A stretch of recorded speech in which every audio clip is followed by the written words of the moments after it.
नमस्कार बच्चों, कैसे हो आप लोग। उम्मीद करता हूं कि आप लोग अच्छे होंगे, स्वस्थ होंगे और आपकी पढ़ाई बहुत अच्छी चल रही होगी। तो चलिए शुरू करते हैं आज की वर्कशीट। और आज की वर्कशीट है क्लास 9 के साइंस की वर्कशीट नंबर 24।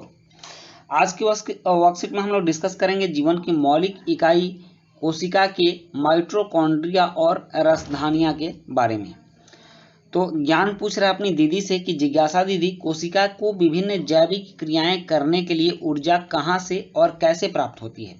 कोशिका जो जैविक क्रिया करती है, जैसे प्रोटीन बनाती है या फिर कोशिका का विभाजन करती है, पाचन करती है, इतने सारे जो काम करती है कोशिका के अंदर होता है, तो उसके लिए ऊर्जा कहाँ से आता है, एनर्जी कहाँ से आता है। तो जिज्ञासा दीदी बोलती है ज्ञान, यह काम भी एक कोशिका अंगक द्वारा होता है। मतलब कि कोशिका को एनर्जी देने का काम भी कोशिका के एक अंग के द्वारा होता है, जिसे माइटोकॉन्ड्रिया कहते हैं। एक कोशिका में सभी रासायनिक क्रियाओं को करने के लिए आवश्यक ऊर्जा एटीपी, जिसको कि एडिनोसिन ट्राइफॉस्फेट के रूप में माइटोकॉन्ड्रिया द्वारा प्राप्त होती है। मतलब कि कोशिका के अंदर जो ऊर्जा बनती है वह एटीपी कहलाती है, और एटीपी का पूरा नाम एडिनोसिन ट्राइफॉस्फेट होता है, और यह माइटोकॉन्ड्रिया बनाती है। माइटोकॉन्ड्रिया एटीपी का उत्पादन कर कोशिका को ऊर्जा प्रदान करता है, इसलिए इसे कोशिका का ऊर्जा संयंत्र, बिजली घर या पावर हाउस भी कहते हैं। तो यह माइटोकॉन्ड्रिया चूंकि कोशिका के अंदर ऊर्जा प्रदान करता है, इसलिए इसको कोशिका का बिजली घर कहते हैं, कोशिका का पावर हाउस कहते हैं या ऊर्जा संयंत्र भी कहते हैं। यह कोशिका के अंदर इस तरह से बिखरा रहता है, और एक कोशिका में 2-4 माइटोकॉन्ड्रिया होते हैं। एटीपी माइट्रो का निर्माण माइटोकॉन्ड्रिया में श्वसन अभिक्रिया द्वारा होता है। एटीपी का निर्माण माइटोकॉन्ड्रिया में श्वसन अभिक्रिया द्वारा होता है, और एटीपी में संचित ऊर्जा ही कोशिका की ऊर्जा होती है। माइटोकॉन्ड्रिया की बाहरी झिल्ली छिद्रित तथा भीतरी झिल्ली वलित होती है। माइटोकॉन्ड्रिया एक ऐसा कोशिका अंगक है जिसके पास अपना डीएनए तथा राइबोसोम होते हैं। इसके पास अपना डीएनए होता है, देखिए, और अपना राइबोसोम होता है। आप जानते हैं कि राइबोसोम क्या करता है, प्रोटीन निर्माण करता है, इसलिए यह अपने कुछ जरूरी प्रोटीन स्वयं बनाता है माइटोकॉन्ड्रिया।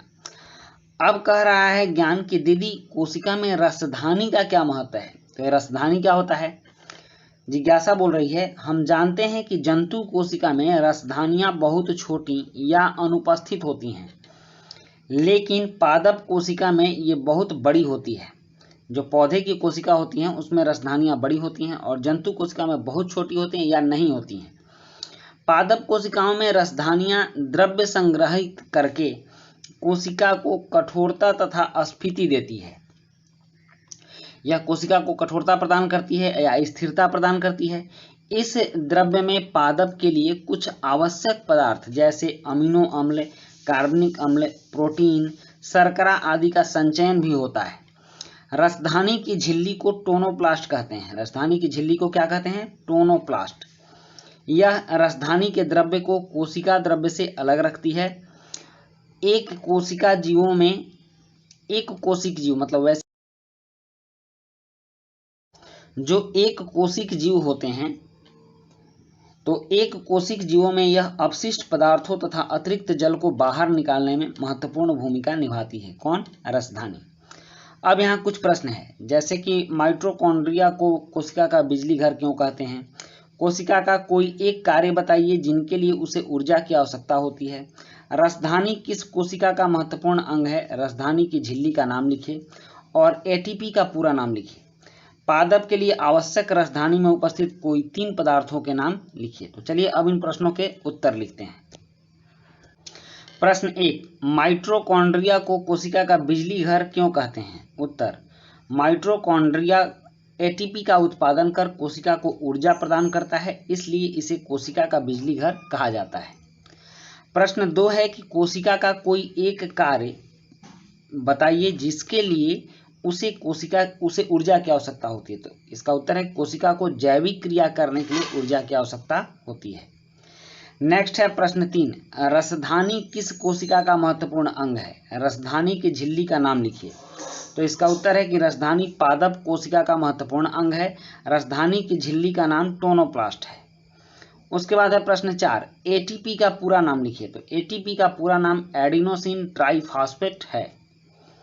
उसका प्रश्न 5 है कि पादप के लिए आवश्यक रसधानी में उपस्थित कोई 3 पदार्थों के नाम लिखिए। तो इसका उत्तर है कि पादप के लिए आवश्यक रसधानी में उपस्थित 3 पदार्थ हैं अमीनो अम्ल, कार्बनिक अम्ल और प्रोटीन। तो बच्चों ये थी आपकी आज की वर्कशीट, साइंस की वर्कशीट नंबर 24 और इसी के साथ ये वीडियो समाप्त होती है। वीडियो अच्छी लगी हो तो लाइक, सब्सक्राइब, कमेंट जरूर कीजिएगा। मिलते हैं नेक्स्ट वीडियो में। Thank you.